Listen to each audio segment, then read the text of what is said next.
monsieur, bonjour. Merci de nous rejoindre à la une de l'actualité. Le président de la République, Abdelmadjid Tebboune, a reçu hier un message de vœux de la gouverneure générale du Canada, Marie-May Simon, à l'occasion du 70e anniversaire du déclenchement de la glorieuse révolution de libération.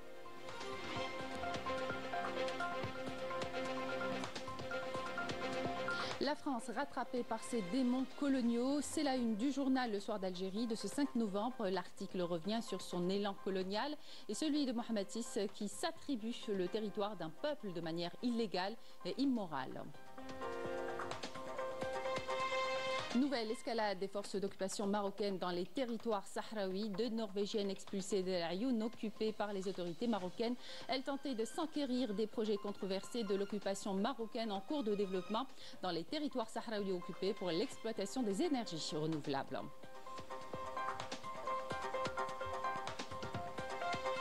L'agression sunniste se poursuit à Gaza en ciblant des centres de traitement et de vaccination, notamment l'hôpital Kamal Adouane, le seul encore en fonction. Et au Liban, où l'armée sunniste a étendu son agression, des frappes aériennes ont fait au moins 16 martyrs et 90 blessés ces dernières 24 heures. Alimentation en eau potable, le champ de captage de Guetrani vers la commune de Béchar fin prêt. Les essais initiaux sur le système de transfert d'eau seront réalisés à partir du 15 novembre. Enfin, le forum panafricain de la jeunesse organisé à Oran a pris fin hier. Les présidents et les représentants des conseils de la jeunesse de 24 pays africains sont convenus d'œuvrer à la canalisation des efforts au service des jeunes du continent africain. Bienvenue à tous. Le président de la République, Abdelmadjid Tebboune, a reçu hier un message de vœux de la gouverneure générale du Canada, Marie-May Simon, à l'occasion du 70e anniversaire du déclenchement de la glorieuse révolution de libération, dans lequel elle lui a présenté et au peuple algérien ses vœux les plus sincères de santé, de prospérité, de progrès, affirmant la nécessité de poursuivre le développement du partenariat au mieux des intérêts et des peuples algériens et canadiens. L'actualité parlementaire avec la poursuite ce mardi des débats à l'Assemblée populaire nationale autour du projet de loi de finances pour l'année 2025. Le débat général autour du PLF 2025 se poursuivra jusqu'à demain avant la clôture des plénières par les interventions des présidents des groupes parlementaires suivies de la réponse du ministre des Finances aux interrogations des députés.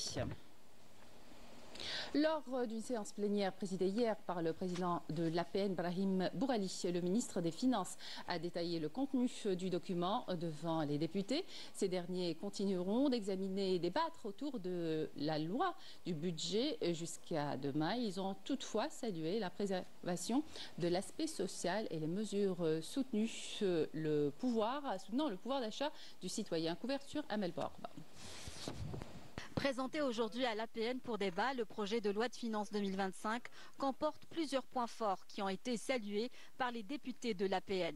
L'un des aspects mis en avant concerne le maintien du caractère social de l'État. Cette année, il va y avoir une augmentation du budget prévu pour le personnel avec une augmentation de 11,5%. Et ça, c'est des augmentations, bien sûr, pour maintenir le pouvoir d'achat et pour le préserver. Notamment sur le budget des transferts sociaux, on insiste à chaque fois et on consacre toujours l'aspect social de l'État avec le soutien des produits alimentaires à consommation forte et bien sûr d'autres transferts tels que l'allocation au chômage. Pas la deuxième année consécutive que le président de la République a ordonné la suppression des taxes directes sur les produits de première nécessité qui touchent directement le citoyen. Aussi, dans cette loi de finances, on retrouve que la loi de finances a donné une occasion pour que notre économie va encore diversifier. Les députés ont relevé avec satisfaction plusieurs mesures contenues dans le PLF 2025 visant le soutien de l'investissement et l'optimisation de la gestion des collectivités locales. Le plus important de cette loi, c'est qu'ils ont opté pour enlever les obstacles qu'on peut trouver chaque investisseur dans le pays, surtout l'accès au foncier, soit foncier industriel, soit foncier agriculture, aussi le financement. Et le deuxième point, le financement, il est très important. Pour une fois, cette loi a concrétisé le financement islamique. Pour une fois, il y a des nouveaux produits qui ont été entrés dans le marché. Une enveloppe allouée aux collectivités locales dans le cadre des plans communaux de développement qui résoudra à coup sûr l'ensemble des projets alloués dans toutes ces communes et bien sûr pour comment dirais-je, l'amélioration des conditions de vie des citoyens. C'est une chose qui va permettre aussi aux communes de devenir des pôles économiques. Autre aspect important consacré par le PLF 2025, l'attachement de l'État à la communauté nationale établie à l'étranger. Comme vous le savez, une priorité donnée par M. le Président de la République dès le premier mandat, c'est la communauté nationale résidente à l'étranger. Beaucoup d'initiatives ont été prises au profit et au bénéfice des enfants qui résident à l'étranger et le gouvernement est dans la continuité des projets qui ont été lancés, qui continueront à être exécutés. On peut parler du milieu du transport où il y a une priorité donnée donc, pour l'acquisition des avions, pour faciliter le déplacement de nos frères et sœurs. De la même manière, revoir un peu toutes les structures aéroportuaires, revoir les structures portuaires pour faciliter les déplacements. Il y a des programmes qui sont lancés en termes d'enseignement de la langue arabe et pourquoi pas la langue tamazight que nous allons proposer, qui est aujourd'hui langue nationale. Donc tous ces projets, tous ces programmes qui ont été lancés depuis le premier mandat, on est sur la continuité et nous allons accompagner le gouvernement pour faciliter et redonner cette confiance qui a été installée entre les autres autorités et notre communauté installée à l'étranger. Le débat autour du projet de loi de finances 2025 se poursuivra jusqu'à mercredi 6 novembre. Il sera clôturé par les interventions des présidents des groupes parlementaires et la réponse du ministre des Finances avant le vote prévu le 13 novembre prochain. Vous l'aurez compris, le PLF 2025 s'inscrit dans la continuité de la politique sociale de l'État avec des mesures pour préserver et renforcer le pouvoir d'achat du citoyen et ouverture de plus de 60 000 nouveaux postes budgétaires. Le document comporte des mesures soutenant l'investissement et pas de nouvelles impositions pour cette année. Les détails avec Raouf Hamouche. Le budget de l'État pour l'année 2025 sera le plus important de l'histoire de l'Algérie. Le projet de loi de finances 2025 s'articulera autour du maintien de la dynamique économique, de la garantie de la sécurité alimentaire et hydrique durable, ainsi que la préservation de l'équité sociale et du pouvoir d'achat du citoyen. Le PLF 2025 est élaboré sur la base d'un prix de référence fiscal du baril de pétrole à $60 sur les 3 prochaines années et un prix de marché de $70. Le PLF table sur une augmentation des volumes des exportations des hydrocarbures de 1,9% en 2025, tandis que les dépenses budgétaires devraient se situer à près de 16 800 milliards de dinars en 2025, en hausse de 9,9% par rapport à 2024. Il y a 3 éléments essentiels dans le cadre de ce projet de finances 2025. C'est celui tout d'abord des transferts sociaux globalement qui sera le premier centre de dépenses publiques. À peu près 40% des dépenses publiques c'est dans les transferts. Le deuxième centre de dépenses c'est dans les salaires, y compris toutes les augmentations qui peuvent avoir lieu pour l'année 2025. Et troisième centre de dépenses c'est les investissements publics que fait l'État dans les branches telles que l'industrie minière, le transport ferroviaire, le dessalement, l'eau de mer, les énergies renouvelables. La croissance économique, quant à elle, devrait s'établir à 4,5% en 2025 et 2026. La croissance hors hydrocarbures enregistrera une hausse selon les prévisions en atteignant les 5%. La création d'emplois ne sera pas en reste. Plus de 43 000 postes seront ouverts dans le secteur de l'éducation, 20 000 dans la santé et 10 000 dans le secteur de l'énergie et des mines. C'est le budget le plus important depuis l'indépendance. Donc c'est un budget très important, très ambitieux et qui est réparti à 70% pour surtout l'amélioration du cadre de vie des citoyens, les grands projets structurants, mais aussi les transferts. C'est-à-dire si on prend par exemple la répartition de dépenses de ce projet de loi de finances pour 2025, on trouve 34%. Concerne les salaires avec un montant de 5 773 milliards de dinars. On n'a rien que pour le soutien au prix des produits de première nécessité, le lait, le sucre, l'énergie, les céréales. un montant de 659 milliards de dinars. C'est très important, c'est considérable comme soutien déjà direct aux produits de première nécessité. Enfin, le PLF prévoit aussi l'extension de l'autorisation accordée aux banques pour l'octroi de crédits à la consommation pour l'acquisition par les ménages de biens immobiliers et de services.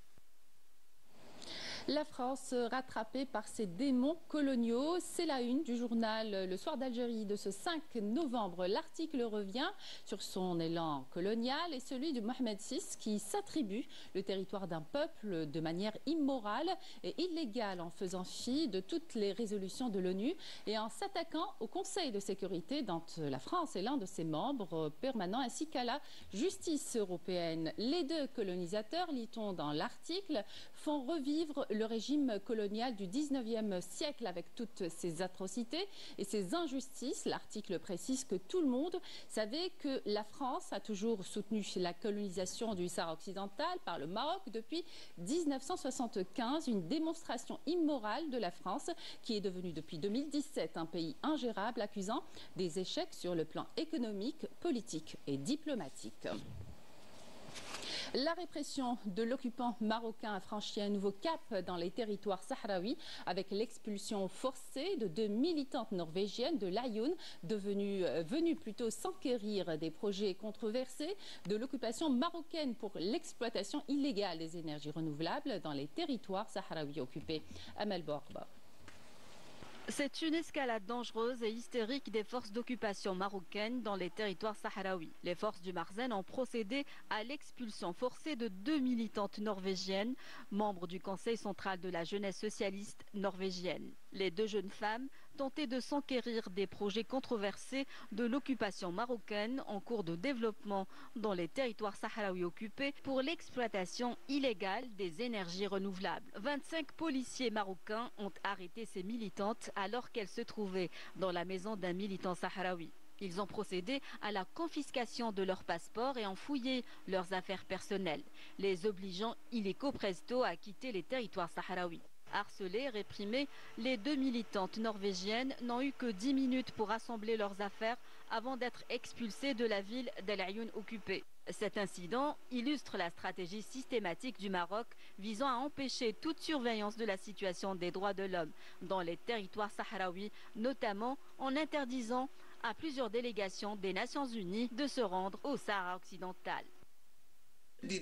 Malgré les condamnations et les décisions de la Cour de justice de l'Union européenne et la présence de la MINURSO au Sahara occidental, il y a encore des projets en développement pour l'exploitation illégale des richesses sahraouies. L'expulsion de ces militantes norvégiennes incarne la politique répressive du Marzen visant à maintenir un blackout total sur la situation au Sahara occidental et à poursuivre le pillage à grande échelle de ces richesses naturelles dans l'impunité totale. Les rumeurs autour du roi du Maroc se confirment. La répression exercée par le Marzen est décidée directement par Mohamed VI, selon le magazine français Marianne, qui cite une source au palais royal. Le même article décrit et raconte les dérives du monarque et les influences de certains membres de son entourage sur ses décisions et le pouvoir en général. Merim Damis. Le magazine Marianne a jeté un pavé dans la mare. L'hebdomadaire français révèle une image surprenante du roi Mohamed VI, bien loin de celle cultivée depuis son couronnement en 1999. Présenté longtemps comme un roi proche de son peuple, accessible et discret, Mohamed VI aurait en réalité une face cachée bien plus complexe. Une personnalité autoritaire marquée par une enfance difficile sous le joug sévère de son père Hassan II. Les témoignages recueillis par Marianne dressent un portrait sombre. Le roi serait un homme colérique au tempérament violent. Plusieurs sources évoquent des épisodes de violence physique envers ses propres conseillers. Un ancien diplomate marocain a évoqué un incident qui l'aurait profondément marqué. Il aurait été obligé d'annuler un rendez-vous après avoir été informé que le roi venait de frapper l'un de ses conseillers. Le cas de Mohamed Moatasem, professeur de droit constitutionnel, a également été mentionné comme particulièrement troublant. En 2006, ce juriste aurait subi une agression physique de la part de Mohamed VI devant d'autres conseillers. Un épisode traumatisant qui l'aurait plongé dans une profonde dépression et une tentative de suicide. Le magazine affirme également que le roi serait à l'origine de la condamnation à 20 ans de prison de Nasser Zefzafi, figure du mouvement du Hirak de 2017. Autre épisode qui a soulevé beaucoup de remous, l'arrivée des sulfureux frères Azaitar, combattants d'arts martiaux mixtes d'origine marocaine, dans l'entourage du roi. Ces hommes controversés auraient pris une place centrale au sein du palais, suscitant de vives tensions avec l'élite traditionnelle du Marsène. À Raza, la campagne de vaccination d'urgence contre la polio a été prolongée pour une journée supplémentaire dans 4 centres. Le ministre palestinien de la Santé a souligné que les enfants palestiniens dans le nord du gouvernorat de Raza sont toujours privés de la 2e dose du vaccin en raison de l'agression sioniste qui cible des centaines des centres de traitement et de vaccination. Hier, justement, l'armée sioniste a bombardé l'hôpital Kamal Adwan, le seul encore en fonction dans le nord de la bande de Raza. Marim Kchoud. L'entreprise génocidaire se poursuit à Raza. 30 jours que les déplacés du nord de l'enclave visent une nouvelle échelle de cet enfer sur terre. En effet, depuis le 6 octobre, l'entité génocidaire prétend vouloir y éradiquer le Hamas.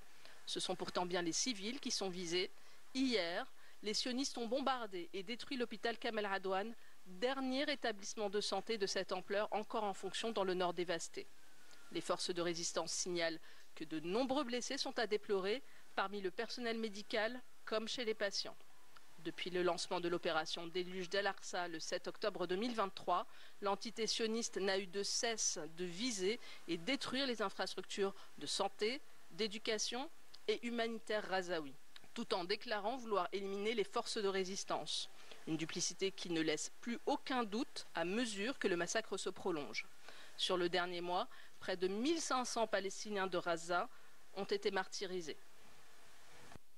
Au Liban, les frappes aériennes des forces sionistes ont fait au moins 16 martyrs et 90 blessés ces dernières 24 heures. Hier, des centaines de maisons ont été détruites à Meis el-Jabel, dans le sud du Liban, un village déserté par ses habitants, hormis 4 personnes bloquées en attendant d'être secourues par la Croix-Rouge et l'armée libanaise. Le Hezbollah accuse l'armée sioniste de mener une politique de terre brûlée et de vouloir créer un no man's land à la frontière. L'Amérique décide aujourd'hui qui de Kamala Harris et de Donald Trump entrera à la Maison-Blanche au terme d'une campagne d'une tension inouïe, indécise jusqu'à la dernière minute. Les derniers sondages donnent les deux adversaires quasiment à égalité dans les 7 États cruciaux. Et puis cette information qui devrait vous intéresser si vous êtes candidat au tirage au sort pour la saison du Hajj 2025. Le tirage au sort est prévu pour samedi prochain afin d'arrêter les listes définitives. Ce sera au niveau des sièges des APC ou dans tout autre lieu désigné par les autorités locales où vous pourrez assister et suivre le déroulement de cette opération. Alimentation en eau potable, le champ de captage de Gertrani vers la commune de Béchar fin prêt. Les essais initiaux sur le système de transfert d'eau seront réalisés à partir du 15 novembre. Toute la wilaya bénéficiera ainsi d'une distribution quotidienne d'eau potable d'un volume de 80 000 mètres cubes d'eau jour. Mélim Damis. Les données du système de transfert des eaux albiennes depuis le champ de captage de Gertrani vers la commune de Béchar révèlent l'ampleur d'un projet destiné à faire face à toute pénurie d'approvisionnement en eau potable dans la wilaya de Béchar. Ce projet réalisé en un temps record est destiné à devenir un modèle exemplaire. Le système de transfert d'eau depuis Gertrani prévoit le forage et l'équipement de 26 puits. Il comprend également un réseau de canalisation de plus de 130 km, 3 grandes stations de pompage et plus de 170 km de profilés en acier de diamètre 1000 mm. Nous sommes en phase d'achèvement du projet et nous allons le livrer dans les délais impartis fixés le 30 novembre. Ce projet hydraulique traduit la volonté des pouvoirs publics de prendre en charge tous les aspects de la vie des citoyens, avec pour ambition d'assurer une distribution quotidienne d'eau potable à Béchar, Knetsa et Abadla. Dans quelques jours seulement, débuteront les essais de ce projet structurant tant attendu pour ses impacts sur la qualité de vie des habitants. Et voici à présent un autre projet qui vient répondre cette fois à la demande croissante en énergie. Il s'agit du projet de construction d'une nouvelle centrale électrique à cycle combiné à Oumesh 3 dans la wilaya de Biskra. Le projet s'inscrit dans le cadre du développement des ouvrages de production, de transport et de distribution de l'électricité de Sonelgaz afin d'améliorer ses prestations. La fiche technique du projet avec Raouf Hamouche. C'est la nouvelle centrale électrique d'Oumesh. Aujourd'hui, le complexe électrique d'Oumesh à Biskra est sans conteste le plus important complexe de production d'électricité à l'échelle nationale. Le projet de réalisation en question concernera une centrale électrique à cycle combiné de 1300 MW. Une fois achevée, l'usine aura une capacité de production électrique annuelle de 9,68 MW. Les travaux de réalisation de la nouvelle centrale électrique sont à plus de 48%. Les travaux de génie civil ont atteint les 64%. Les études de ce projet à 96%. Le montage des équipements est estimé à 4%.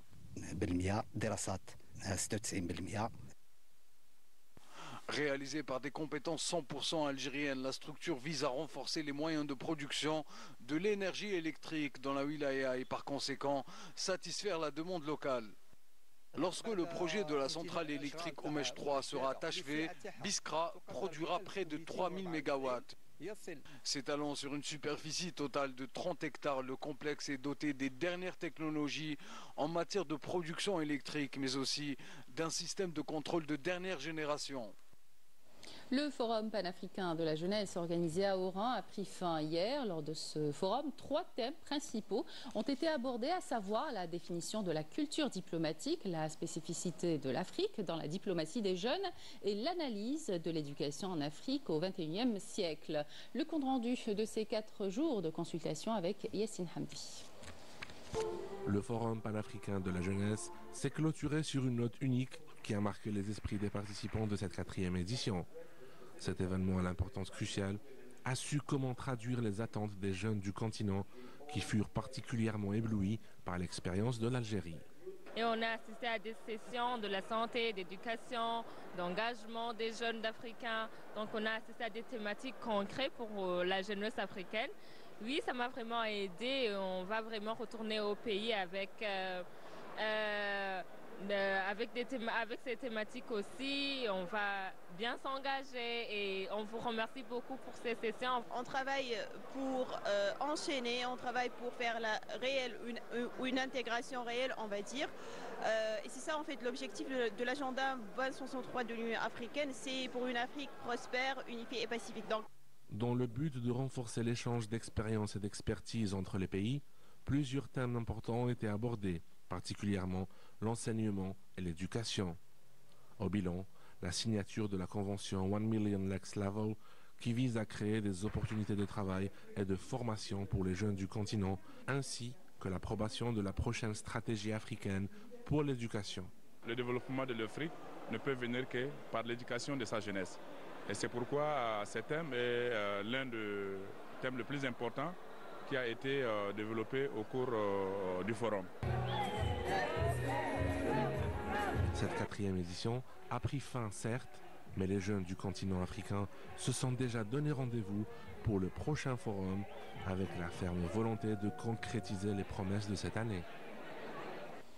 Voilà qui termine cette édition. Merci de votre attention. Tout de suite, les prévisions météo avec ML Aribi. Excellente suite des programmes sur Canal Algérie.